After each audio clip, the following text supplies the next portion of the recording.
만나면 좋은 친구 MBC. 시청자 여러분 안녕하십니까? 지난 한 주간의 뉴스를 더 깊이 있게 분석하는 전주 MBC 더 체크입니다. 이번 주 저희가 체크할 뉴스는 현대차 전주 공장에서 발생한 노동자 사망 사고와 줄줄 새는 개인정보 문제, 그리고 전북 출신인 한덕수 국무총리 후보자에 대해서도 이야기 나눠봅니다.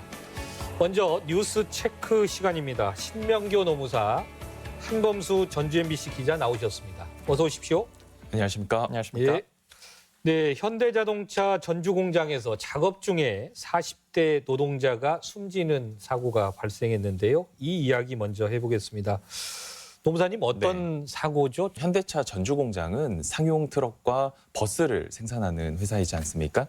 이 상용 트럭을 생산 라인에 있는 품질 검사를 하는 40대 A 씨가 지난 3월 31일 오후 1시 10분경에 우리가 보통 트럭 캡이라고 합니다.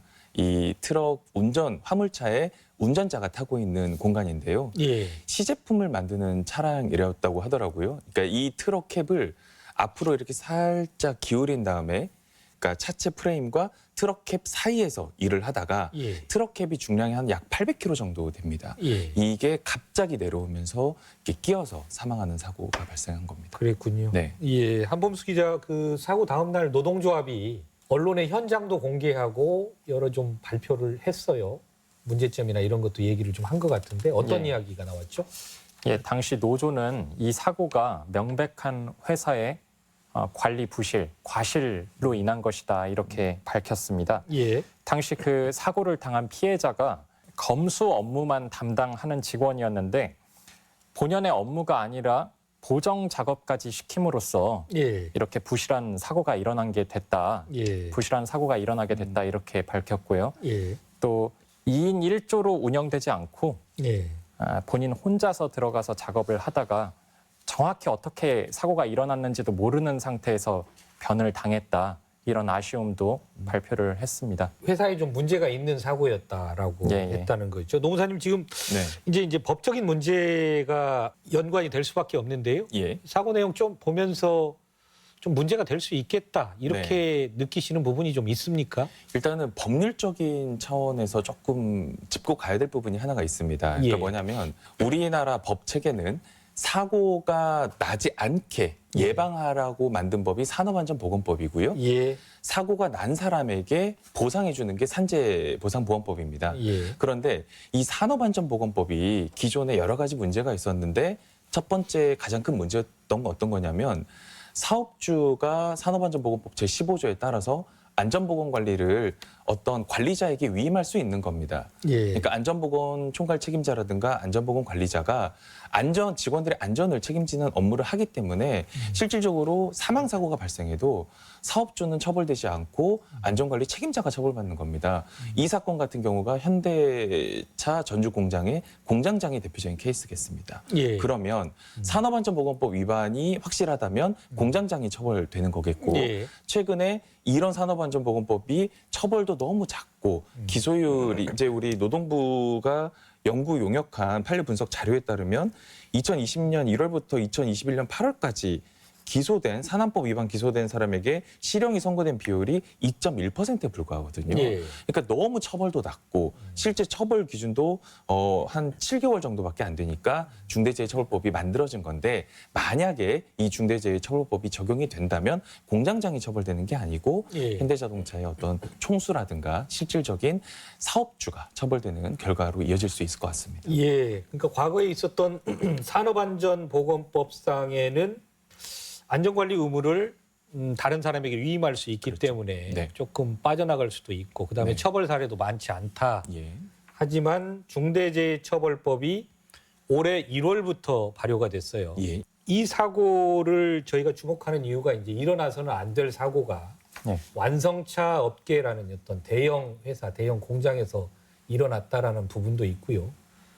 이제 노무사님 말씀하신 중대재해처벌법상의 어떤 사례가 될 수도 있겠다. 물론 수사 중입니다만 중대재해처벌법으로 보면 이 사고를 좀 주목할 만한 부분이 있습니까? 어떻습니까? 이제 정의선 현대자동차그룹 회장이 예. 직접적으로 처벌을 받게 될지는 좀 지켜볼 부분이라고 보이는데요. 네. 고용노동부 쪽에서도 이 부분에 대해서는 즉답을 하지 않고 있는데 예. 다만 노조에서 지적을 했듯이 이제 고정용 호이스트나 유압 네. 실린더 이런 장치들을 설치하는 건 결국 회사의 책임이기 때문에 네. 충분히 그 조사가 윗선까지 이뤄질 수 있겠다라는 생각은 하고 있습니다. 예. 사고 내용 조금만 더 이제 짚어보면 두 분. 네. 그러니까 이 사고는 물론 지금 이제 경찰의 수사가 진행 중입니다만 회사 측의 과실, 중대재해처벌법상의 어떤 중대재해에 해당할 수 있는 요건들이 좀 있어 보인다. 이렇게 두 분 보고 계신가요? 근데 저는 한범수 기자님의 생각과 조금 다르긴 한데요. 예. 일단은 이 중대재해가 뭔지 정의를 먼저 내리는 게 중요할 것 같습니다. 예. 현재 중대재해처벌법 같은 중대재해처벌 등에 관한 법률에서는 예. 중대재해를 총 3가지 종류로 규정을 하고 있는데요. 예. 첫 번째는 이제 근무를 하던 중에 사망한 사고가 하나가 있고, 예. 두 번째는 6개월 이상 요양이 필요하는 사고가 예. 2명 이상 발생한 경우가 있고요. 예, 예. 나머지 하나는 1년 동안 노동부에서 정한 특수한 직업병이 걸린 예. 사람이 3명 이상 발생한 경우를 예, 예. 우리가 중대재해라고 하는데, 여기 같은 경우에는 이번 사고 같은 경우에는 사망사고니까 그렇죠. 일단 중대재해는 해당이 됩니다. 예. 그런데 중대재해처벌 등에 관한 법률에서 많은 분들이 특히 노동계에서 아쉬움을 많이 이야기하긴 했죠. 그 대표적인 이유가 중대재해처벌 등에 관한 법률에서 규정하고 있는 사업주를 처벌하는 기준은 돈을 들여서 특별한 인력과 조직과 예산을 들여서 사람이 다치지 않는 체계를 만들어놔라. 예. 그걸 다하지 않으면 우리가 처벌하겠다. 이겁니다. 예. 기본적인 요지는. 예. 근데 언론 보도에 많이 나온 것처럼 현대차 그룹이 전사적으로 이런 예산은 굉장히 억대로 투입을 많이 했습니다. 예. 그리고 총수가 처벌될 수도 있는 사항 아니겠습니까? 그렇죠. 그러면 예. 어떻게든 많은 돈을 들여서라도 본인들이 입증하려고 노력할 겁니다. 예. 제가 보기에는. 그렇겠군요. 예, 그러니까 아쉬운 점은 목격자도 없었고 2인 1조라든가 특히 이게 지금 QC거든요. 품질 검사 하시던 분이거든요. 예. 검사만 하지 왜 보정 업무까지 했느냐에 대한 그 지시 문서가 제가 알고 있기로는 아직 없다고 알고는 있어요. 예. 그러니까 이런 부분은 우리 유족 측에서든 노조 측에서든 아마 입증이 좀 이렇게 순탄하지는 않을 것 같다. 예, 이게 제 개인적인 알겠습니다. 생각입니다. 한 기자, 다만 지금 이제 언론이 접하고 있는 통로나 이런 부분은 이제 노동조합, 네. 민주노총, 금속노조 쪽 이야기잖아요. 그쪽의 이야기는 지금 그 현대차 측의 과실, 중대재해 해당 여부 이런 부분에 대해서 어느 정도 확신 또는 이 근거가 있는 이야기라고 보시나요? 어떻습니까? 말씀하셨다시피 네. 지금 어떤 명확한 근거가 다 수면 위로 올라와서 그걸 보고 얘기하는 상황은 아니기 때문에 네. 정황적인 상황들을 보고 예. 거기에 맞는 법조항이라든지 조건들을 따져보면서 그렇게 예. 나름 심증을 굳혀가고 있는 그런 상황이라고 봐야 할 것 같습니다. 회사는 뭐라고 하고 있습니까? 회사 측은 아무래도 본인들의 그 영업장에서 일어난 사고가 예. 달갑지는 않지 않습니까? 예. 그래서 이에 대해서는 특별한 언급은 자제하고 있는 상황인데 예. 다만 수사에는 최대한 잘 협조를 하겠다 그렇게 밝힌 바 있습니다. 예, 다만 이제 중대재해처벌법의 이제 근본 목적이 처벌에도 있겠습니다만 뭐 이제 완벽한 안전보호 조치 이런 것들을 요구하는 게 취지이지 않겠어요? 그러니까 조금 이제 국민들로서는 시청자들로서는 이 사건을 주목하는 이유가 현대자동차라는 정말 거대 기업에서 아직도 이런 원초적인 사고가 나나 맞습니다. 이런 부분, 그다음에 2인 1조 이루어지지 않았다라는 부분. 그게 이제 작업 매뉴얼이 어떻게 돼 있든지를 떠나서 노동자나 노동조합의 시각에서 보면 그런 부분들이 또 이제 이렇게 그 지적이 될 수가 있을 것 같습니다. 조금 넘어가 보면요. 예. 이 중대재해처벌법이 발효가 되고 나서 뭐 전라북도의 경우는 사고가 좀 있었죠. 해당되는 맞습니다. 네. 수사도 있었고요. 예. 어떻습니까? 첫 번째 중대재해처벌법 적용이 예상되는 사례는 지난달 8일 오후 5시 45분 김제시 진봉면의 새만금 수변도시 준설 공사 현장에서 작업하던 굴착기가 전도된 사건입니다. 예. 이게 굴착기가 전도가 되면서 그 운전자 60대 모 씨가 그 운전석에 이제 물이 잠기면서 심정지로 결국 발견이 되셨는데요. 사망을 했다는 네, 거예요. 사망을 하신 겁니다. 예, 예. 그러니까 그 중첩법에 따르면 이제 명백한 중대재해로 네. 그 범위 안에 들어가고요. 그 현재는 노동부 익산지청이 지금 공사 현장 일부 작업 중지 명령을 내린 상태고요. 예. 현재 조사를 중인데 현장 책임자하고 원하청 책임자 아까 한 기자님께서 말씀하신 것처럼 오히려 현대차 같은 경우에는 품질 담당 직원이 정규 직원이기 때문에 오히려 조금 더 논란의 여지가 없지만 여기 같은 경우에는 그 원하청 관계자 그러니까 원하청 관계에 있는 건설 현장이기 때문에 하청이라는 거죠. 맞습니다. 예. 그러니까 우리가 조금 더 이게 수사 결과가 나오면 예. 더 가지고 있는 의미를 더 분석하는 데 더 큰 도움이 되지 않을까 이런 생각도 듭니다. 뭐 마지막으로요. 지금 노무사님 산업안전보건법과의 몇 가지 차이를 말씀을 해주셨는데 네. 조금 우리가 이제 중대재해처벌법이 새로 제정된 거고 사회적으로 이제 논란 끝에 발효가 됐는데 네. 두 법의 차이랄까요? 그다음에 네. 현장에서 어떻게 해야 된다라는 부분까지 언급해 주시면요. 많은 도민들께서 이렇게 조금 오해를 하실 수 있는데요. 중대재해처벌법은 이렇게 중대재해가 발생한 무조건 사업주를 처벌하는 법은 아닙니다. 네. 대신 이런 아까 말씀드린 안전조치라든가 이런 것들을 열심히 해놓지 않으면 처벌하겠다. 그것을 이유로 중대재해가 발생하면 처벌하겠다라는 건데 사실 일반 사람들에게 더 큰 영향을 미치는 건 저는 산업안전보건법이라고 생각을 합니다. 예. 왜냐하면 중대재해처벌법은 5인 이상 사업장에만 적용이 되지만 산업안전보건법은 모든 사업장에 적용이 되거든요. 그런데 차이는 뭐냐? 산업안전보건법은 우리 근로자만 보호하는 법입니다. 하지만 중대재해처벌법 같은 경우에는 내가 관리하고 있는 건설 현장에 원청, 하청, 파견, 도급, 용역 그래서 우리가 근로자라는 표현을 쓰기보다는 종사자라는 표현을 쓰고 있거든요. 그러니까 중대재해처벌법은 쉽게 말해서 당신이 사업주, 실질적인 경영 책임자라면 당신 가족, 그러니까 당신 근로자들만 신경 쓸 것이 아니라 파견직이라든가 아르바이트생이라든가 네. 일반 종사자들 모두까지 그 현장은 안전하게 돈을 들이고 인력을 들여서 잘 관리하십시오. 이게 본 취지라고 이해하시면 될 것 같습니다. 예, 알겠습니다. 다음 뉴스 보죠. 병원을 개업한 개업의가 환자의 개인정보를 빼돌려서 병원 홍보 우편물을 보냈다는 이런 뉴스인데요. 한범수 전주 MBC 기자가 단독으로 보도한 바가 있습니다. 한 기자 어떤 내용이죠?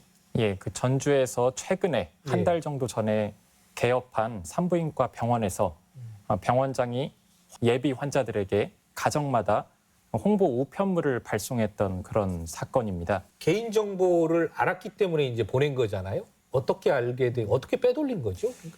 일단 무작위로 가정마다 보냈던 건 아니고 예. 명백히 리스트를 갖고 보냈던 예. 그런 케이스인데요. 이 병원장이 직전까지 전주의 모 종합병원에서 과장급으로 근무를 했었습니다. 예. 20년 가까이 일을 해왔고 예.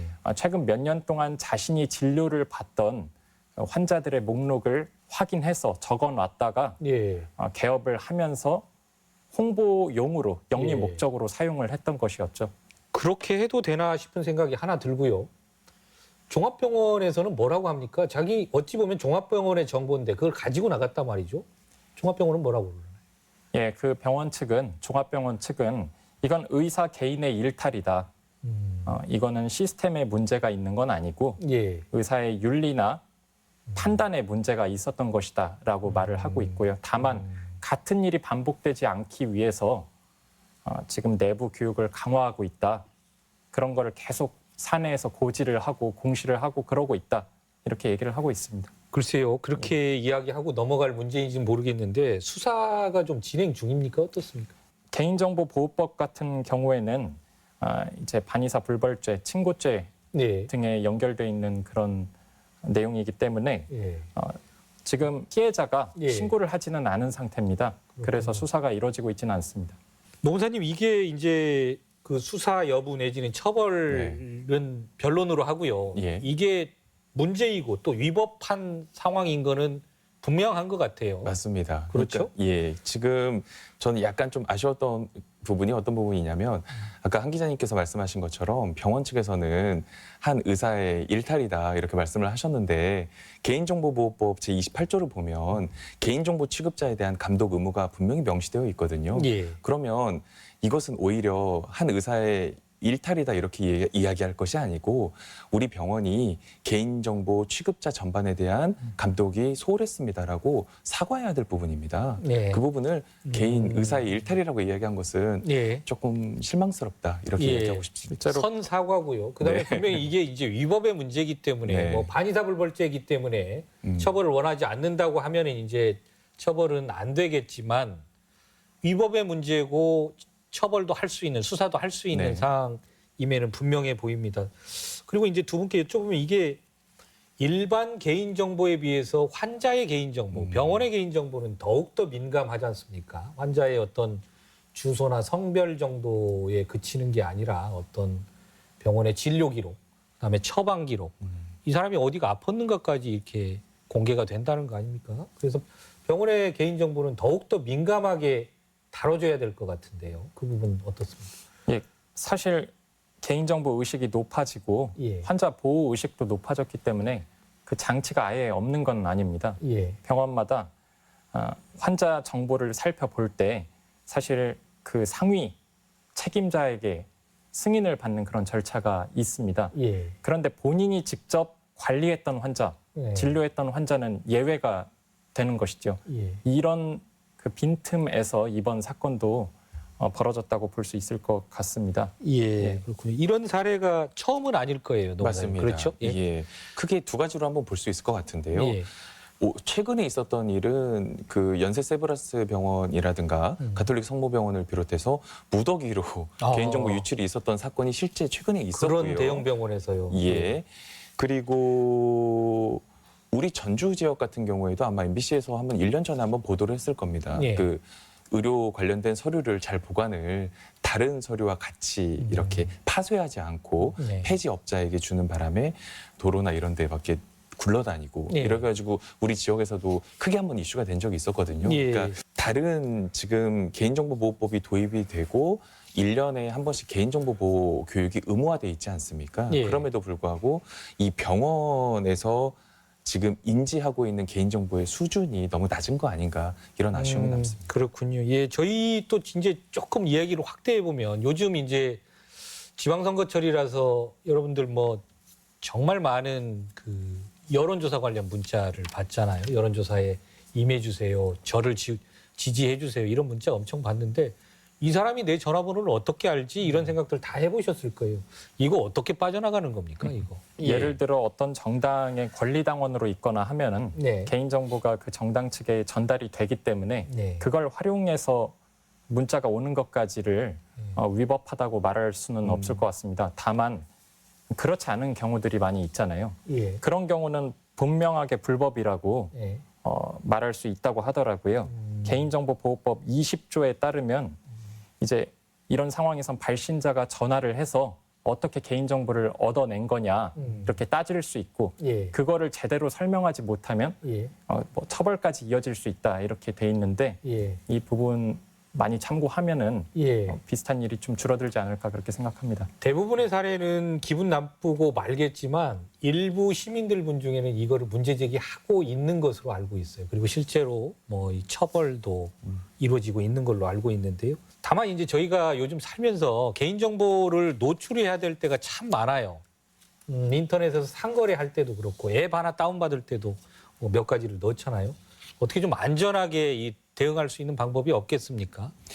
지금 대부분 같은 경우에는 개인정보라든가 이런 활용을 네. 기본적인 동의가 전제가 되어 있거든요. 예. 그러니까 내가 가지고 있는 개인정보는 네. 내 동의 없이 네. 아까 한 기자님께서 말씀하신 것처럼 활용이 예. 되는 거를 확인한다면 예. 반드시 따지는 게 저는 어떻게 보면 첫걸음일 것 같고요. 예.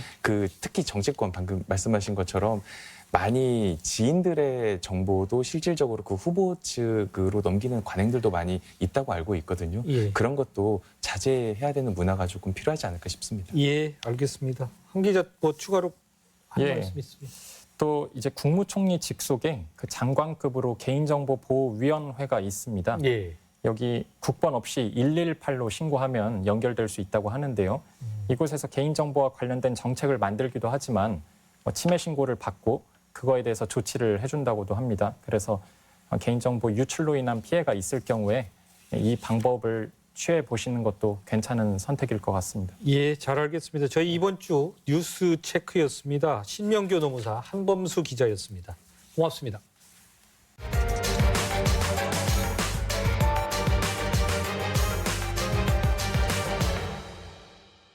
네, 더 체크 이어가겠습니다. 윤석열 당선자가 한덕수 전 국무총리를 새 정부 초대 총리에 지명했습니다. 한덕수 후보자 전주 출신이죠.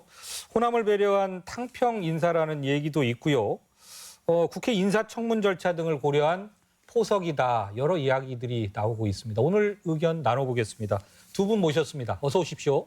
예, 안녕하세요. 예, 이광철 전 의원님, 17대 국회의원님 나오셨는데 요즘 어떻게 지내십니까? 예, 전북 인권교육연구소를 만들어서 인권교육에 대해서 인권 강사들과 함께 고민하고 있습니다. 예, 그러시군요. 17대 의원 지내셨는데요. 예, 예. 그때 보니까 이제 한덕수 지금 현 후보자가 총리도 하셨고 부총리도 하셨고 그러더라고요. 예, 예, 그렇습니다. 좀 잘 아십니까? 만나신 적도 있으시죠? 그렇지만 몇 번 만났죠. 예. 뭐 국회의원 시절에는 같이 만찬도 하고 예, 몇 번 만난 적이 있습니다. 예. 그러시군요. 총리에 발탁됐을 때 예.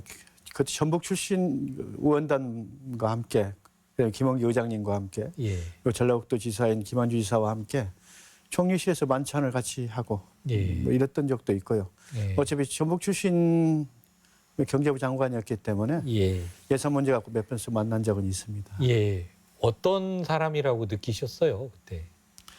40년 동안 경제통상 부분에서는 예. 정통 경제관료이지요. 예, 그리고 뭐 별로 크게 흠이 없는 무난한 사람, 성실한 뭐 행정가 뭐 이렇게 예. 얘기합니다. 예, 근데 또 반면에 보면 무색무취한 사람, 그리고 정치적 정체성이 없는 행정가, 뭐 예스맨, 뭐 처세술의 달인 뭐 이런 얘기도 뭐 하기도 해요. 예, 근데 이제 그런 이유는 뭐냐면 김영삼 정부 때부터 이명박 정부에까지 오는 이 네 개 정부에서의 주연 요직을 두루두루 뭐 진보와 보수를 아우르는 그런 부분에서 요직을 다 맡은 분이기 때문에 네. 뭐 처세술의 달인이다 뭐 이런 얘기도 하고 있는 거죠. 그렇군요. 예. 우리 최영재 대표님도 네. 나오셨는데요. 네. 설명해 주셨습니다만 네. 5개 정부에서 요직을 지금 맡았거나 맡을 예정이잖아요. 어떻다고 평가하십니까? 뭐 그분이 이제 전주 분이시지만 예. 저는 사실은 그분하고는 식사 한 번 한 정도 있고 선입견이 전혀 없습니다. 예. 모르는데 말씀하신 대로 김영삼 정부부터 시작해서 5개 정부에서 예. 유일하게 이제 문재인 정부에서만 쉬었는데 그때도 쉬운 건 아니더라고요. 그렇게 일을 했는데 어떤 성과보다는 화려함을 쫓는 게 아니었나 이런 생각이 들고 또 공부도 잘했고 예. 머리도 좋은 분이죠. 그래서 예. 일찍 그 사무관을 시작해서 52년을 하신 건데 그분에 대한 댓글을 보면서 요즘 이제 이 댓글을 많이 이렇게 보게 되는데 뭐 영혼이 없다. 또 고향도 선택할 수 있구나. 예. 또 내용보다는 화려함을 쫓는구나. 이런 예. 댓글들이 많이 달린 것을 보고 이 52년 동안 국가의 녹을 먹었고 또 충실했는데 이런 평가를 받는다는 것은 어떤 성과를 내지 못한 부분을 좀 지적하지 않나 예. 이런 뭐 생각 들었습니다. 뭐 고향도 선택할 수 있다. 그 얘기 네. 조금 해보죠. 저희 지금 이걸 토론하는 이유가요. 예. 이분이 뭐 대구 출신이다, 부산 출신이다 그러면 저희가 다룰 이유는 없는데 전주 출신이기 때문에 그렇습니다. 근데 이분이 전북 출신은 맞죠, 의원님? 예, 뭐 전주에서 출생했고요. 예. 초등학교 뭐 한 10살 때까지는 전주에서 초등학교를 다닌 걸로 알고 있습니다. 예. 그 다음 학교는 어떻게 됩니까? 그렇게 해서 서울로 이사 간 것 같고요. 예. 경기고 서울대 이렇게 돼 경기고 있던데. 서울대, 예. 뭐 그다음에 하버드 이렇게 됐는데 네. 사실 자기가 자기 고향을 얘기하지 않으니까 잘 모르죠. 그렇군요. 그래서 초중고 이런 부분 경기고 이전에는 예. 잘 모르고요. 예. 이게 이제 본인은 나는 내가 서울이 고향이라고 말한 적이 없다. 예. 뭐 이렇게는 얘기해요. 예. 그 얘기는 또 반면에 내 고향은 전북 전주다라고 말한 적도 없습니다. 그러니까 이제 이 한덕수 씨뿐만이 아니고 예. 소위 고위직에 있는 호남 출신 인사들이 김대중 정부 이전까지는 호남 출신이라는 걸 좀 더 기피하고 숨겼습니다. 그랬나요? 예, 그리고 이제 김대중 정부가 출범하면서부터 이제 나는 호남 출신이다라고 얘기를 하고 이런 데서 뭐 고건정리 같은 경우도 마찬가지죠. 네. 뭐 전북 출신인데도 불구하고 후적을 서울로 바뀌는 이런 과정들이 있을지. 예. 그 불행한 역사죠. 사실은 군사정부 시절만 해도 호남은 이 군사정부에 대해서 호응하지 않는 지역이었기 때문에 늘 의심받고 또 배신자 취급받고 이러지 않았겠어요. 그러니까 네. 공직에 있는 분들은 호남인 걸 숨기고 싶어 했죠. 네. 그런데 이 한덕수 지금 총리 예정자도 거기서 벗어나지 못하고 김영삼 정부 때는 특허청장으로 발령이 났을 때 기사가 이제 서울 출신, 전북 출신 따로따로 났다는 거예요. 예. 따로따로 났는데 이분이 전북 출신이라고 한 곳에는 일일이 전화를 해서 예. 나는 서울 출신이다. 예. 이렇게 얘기를 했고 그건 기자의 전화 받은 사람이 확인입니다. 예. 그리고 이제 김대중 정부 들어서는 또 그때 이미 서울 출신이라고 말했기 때문에 자료에 서울 출신으로 돼 있을 거 아니겠어요. 예. 그러니까 이제 서울 출신으로 나오게 되니까 그때는 다시 팩스로 전북 출신이라는 걸 강조해서 보냈다고 합니다. 그래서 그걸 확인한 분들의 전원도 있습니다. 그러니까 이 사실은 불행한 역사지만 내가 전북 출신이다를 강조하기는 어려워도 또 아니다고 부인하기까지는 할 필요가 없지 않느냐 뭐 이런 평가는 있습니다. 그러니까 이제 그 김영삼 정권 때 통상부 차관까지 하셨잖아요. 예. 그때 통상부 국장 때 아마 유정근 지사 시절입니다. 예. 그래서 그 유명한 일화가 있잖아요. 예. 유정근 지사가 어떤 일입니까? 전북 출신이기 때문에 예. 더더군다나 이제 통상국에 있는 그 국장급 주요한 역할들을 갖고 있기 때문에 예. 만나러 갔었는데 나와서 나는 전북 출신이 아니다. 다시는 찾아오지 마라. 뭐 이런 식으로 얘기를 했다고 해서 그런 일화가 있죠. 예. 알만한 사람들은 다 아는 일화인데 이러면서 거기에 대한 어떤 배신감, 분노 뭐 이런 것들을 토로한 적이 유정근 지사께서 있었다고 해요. 예. 예. 정리하면 그러니까 이분이 한덕수 지금 총리 후보자가 김영삼 정부 때까지는 서울 출신이라고 했거나 최소한 전북 출신이라고 말하지는 않았다. 근데 김대중 대통령이 되고 나서는 이후부터는 이제 전북 출신임을 적극적으로 이렇게 알렸다라는 이야기인데 다만 또 이제 의원님께서 한 말씀 보태주신 건 좀 대부분의 전북 전라도 출신들이 이랬다. 예, 시대적 아픔이죠. 예. 아픈 이야기지만 그렇습니다. 그랬다. 근데 이분도 그랬던 것 같다라고 이렇게 이야기하고 계시잖아요. 어쨌거나 요즘은 전북 출신임을 이분이 이제 대외적으로 이렇게 하고 다니시는 것 같군요. 지금은 이제 윤석열 정부에서의 전북 출신 예. 탕평책이나 여타의 부분에서 네. 뭐 통합 내지 뭐 이런 명분으로서 이 전북 출신이라는 부분들이 강조되는 부분이 있죠. 예. 그렇기도 하고 또 이제 지금은 군사정부하고 달라서 특정 지역을 드러내놓고 차별하기는 어려운 시절이기 때문에 예. 그래서 이제 어느 사람이든 고향에 대해서 부정하기는 어려운 그런 또 부정한다고 그래서 이익 볼 것도 없는 거고 그런 거죠. 그렇게 시대가 변한 거죠. 예. 인수위에서 다만 그 인수위에서 언론에 자료를 제공할 때 한덕수 후보자를 전북 전주 출신임을 강조해서 보낸 건 분명히 있는 것 같아요. 그렇기 때문에 이제 저희가 언론을 보면 모니터링 해보면 한덕수 후보자는 전주 출신이다라는 이야기가 반복적으로 나옵니다. 그리고 지역 안배에 대한 이야기도 언론에 나오는 거 보면 인수위에서는 그런 부분을 신경 쓰고 있다라는 것은 분명한 사실인 것 같아요. 그렇죠. 이거 예. 윤석열 정부가 추구해야 할 방향 자체가 국민 통합, 예. 지역 통합, 예. 계층 통합이라는 부분이 있거든요. 예. 이런 부분에서 무엇보다도 명분과 내용으로서 예. 이 전북 출신, 전주 출신이라는 게 중요하고요. 그런 예. 부분에서 뭐 여러 부분에서 그런 필요성 때문에 한덕수 총리를 발탁하신 거 아닌가라고 보죠. 근데 사실 공직을 떠난 지 벌써 15년이 넘고 예. 뭐 한국 나이로서 지금 74살이잖아요. 예. 과연 그리고 앞에서 말씀드렸던 그 예스맨, 그다음에 어떤 정치적 정체성이 없는 행정가 뭐 이런 네. 얘기가 나오는데 책임 총리로서 과연 그다음에 이 시대에 맞는 총리의 역할을 할 수 있을 것인가 네. 이런 부분에서는 많은 사람들이 이제 우려와 걱정을 하고 있는 거죠. 저 부분 최 대표님도 좀 네. 말씀해 주시면요. 막 고민이 있었을 겁니다. 그러니까 사실은 윤석열 정부 출범 전부터 생각보다는 여론이 그렇게 좋지 않잖아요. 좋지 않은데 더군다나 인사청문회에 들어가서 낙마하고 여러 문제가 생긴다면 부담이 클 겁니다.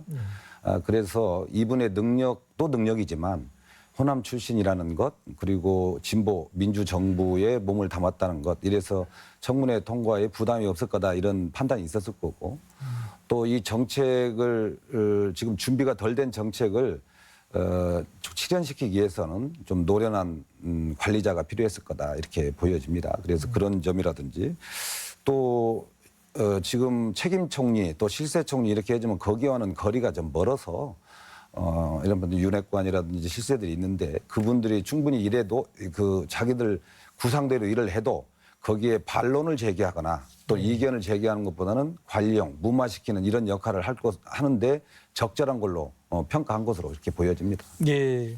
조금 다른 얘기 이어가 보죠. 이제 한덕수 총리 후보자가 총리가 된다면 전라북도 출신 총리가 무려 8명이 됩니다. 이게 저희가 조사해 보니까 전국 최대입니다. 서울이 지금까지 7명의 총리가 나왔고요. 충남이 7명. 그다음에 전북이 이번에 되면 8명째 이렇게 되는 겁니다. 전북 출신 첫 총리로 김상엽 총리가 이렇게 있습니다. 그다음 이어서 바로 하신 진의종 총리. 이분들은 50대 전두환 정권에서 총리를 하신 분들입니다. 그다음에 황인성 총리는 김영삼 정부, 그다음에 한덕수, 고건, 최근에 이제 정세균 총리까지 이렇게 이어지는데요. 조금 그런 시대적인 특징도 좀 있어 보입니다. 전두환 정권 때 전북 출신 총리를 2명이나 발탁을 했다.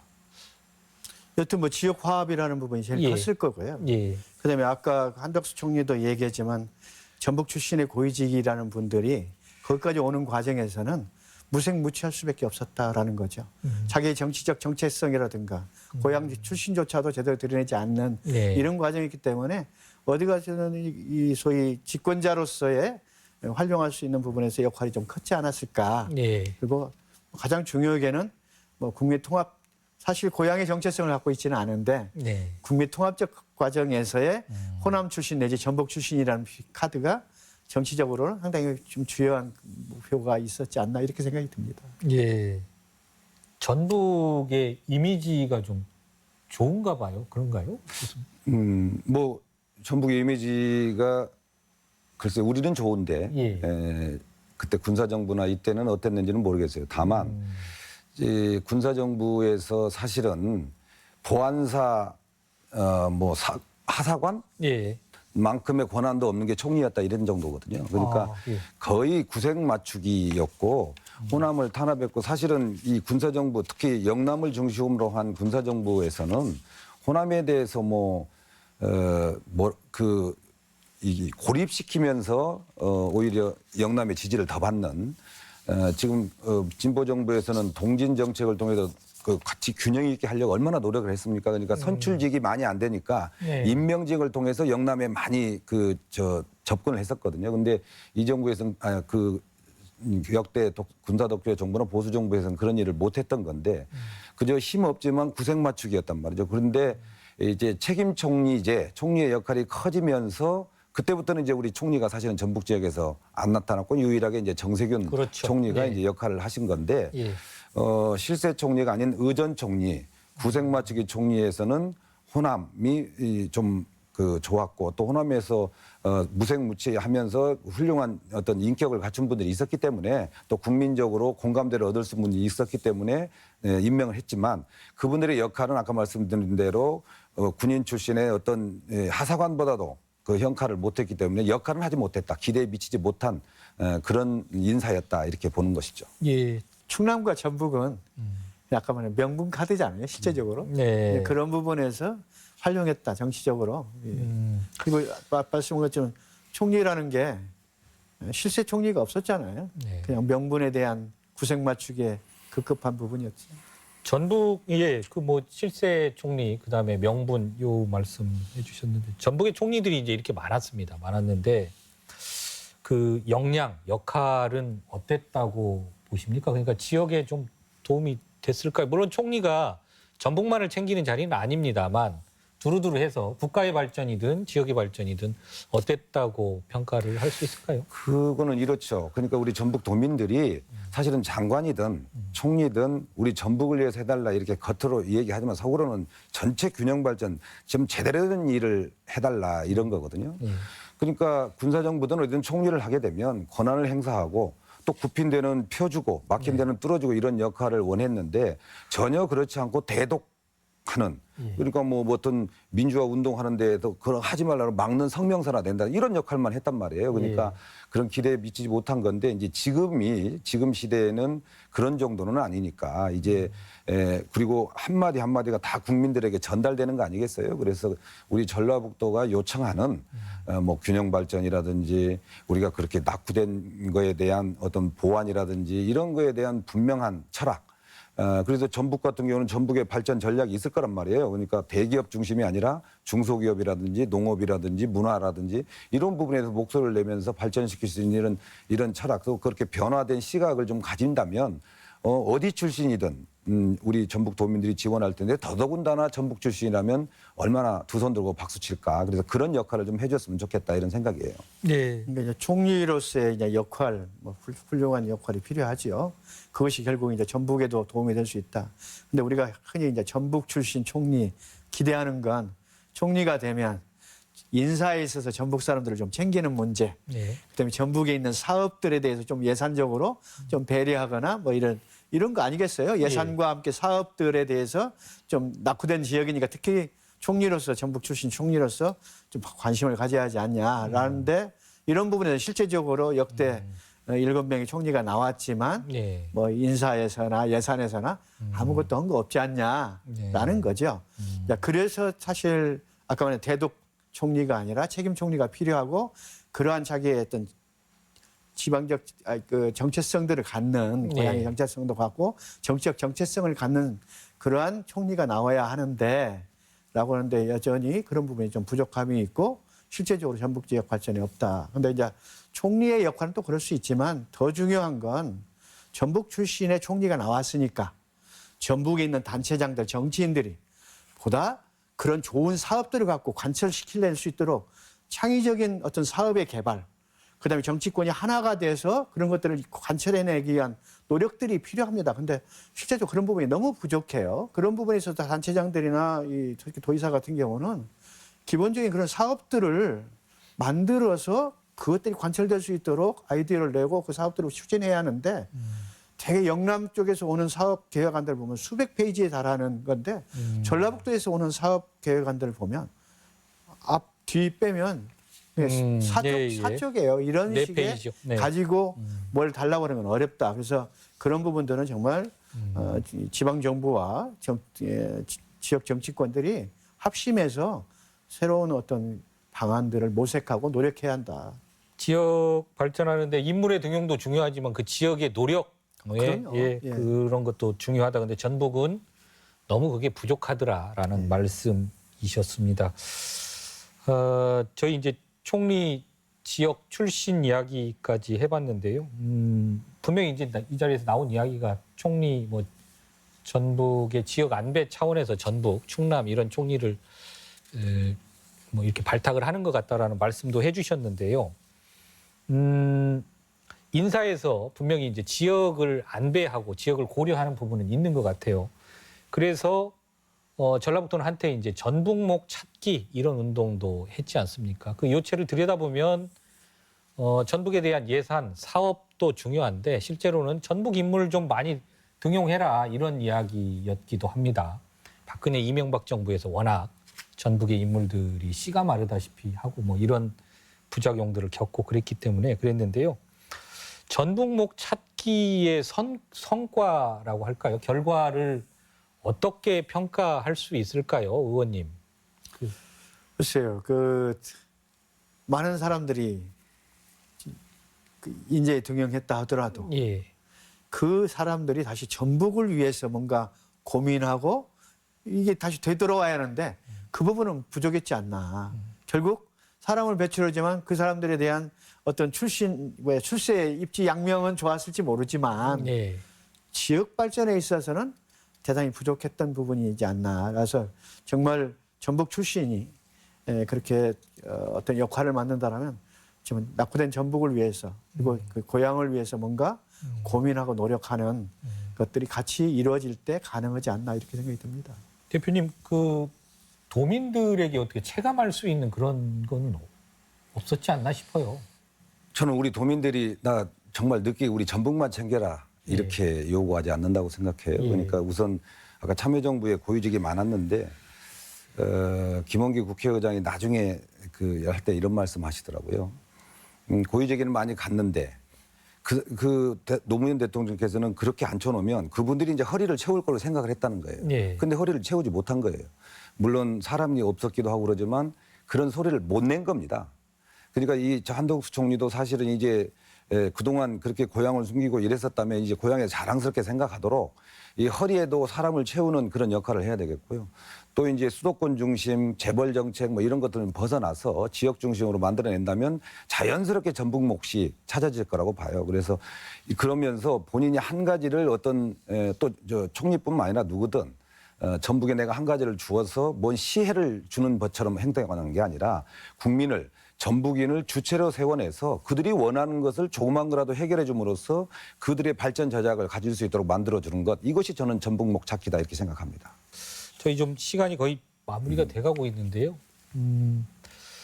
이제 뭐 인사, 탕평 이런 이야기들 정부가 이제 바뀌지 않습니까? 윤석열 정부가 들어서면 그런 부분 걱정하고 우려하는 분들도 좀 있는 것 같아요. 저희들은 그 이제 전북 사람 그 도민들께서는 윤석열 정부하고 전라북도는 어떤 관계가 될 거라고 예상을 하시고 또 어떻게 돼야 된다고 이렇게 좀 보십니까?